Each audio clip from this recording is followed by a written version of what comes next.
Well, hello everybody. Welcome back to the CCFS Counseling Conversations podcast. I'm Ruiz, your host here, where I seek to tackle any and all problems of everyday living, offering counsel and encouragement from a Christian worldview. And today's episode is going to be the first excerpt, episode 1 of the Facing the Grief series, which, as I mentioned in the update podcast, where basically this whole series is inspired in light of my wife's recent passing, and all the things that I'm hoping to share in terms of counsel and encouragement about what God is teaching me through this time. And one of the means of that is through this book, this really, really great book. And so the first excerpt today is going to come out of what's called the Epistle Dedicatory, which is basically like a preamble. But that's what they call it here, though, is a dedicatory. In the preamble, he gives 6 sort of 30,000 foot points that he wants the readers to bear in mind as they're reading this book. And the first point is this, which is where we're going to start off today. I have only a few things to desire from you and for you, and this is where point 1 comes in. That you will not be too hasty to get off the yoke which God has put upon your neck. Desire not to be delivered from your sorrows one moment before God's time. Let patience have its perfect work, that comfort which comes in God's way and season may remain and do you good. And so I will say to you that that's actually the exact opposite of what I'm naturally inclined to do, which is to do basically whatever I can to relieve myself of this difficulty and this sorrow and these pangs of living on this side of heaven now without my wife. And I wonder if that resonates with you, that maybe in the midst of your difficulty and hardship, that's your inclination, is to do whatever you can to relieve yourself.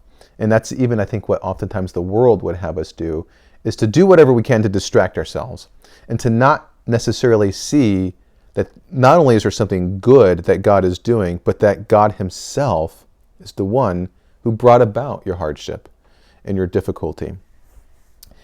And so the biblical way, the Christian way, gives us this lens, and this is great counsel, because what we understand from the Word of God is that there's at least 2 directions that our suffering and our pain and hardship is leading. If there's something good, some comfort that God is bringing about in the long run, I want to offer up 2 directions that I think they kind of coalesce into eternity, really, if you will. And the first point would be this, that when we look at Psalm 119, 71, and I'll just quickly read it for us. It says, "It is good for me to be afflicted, so that I might learn your decrees."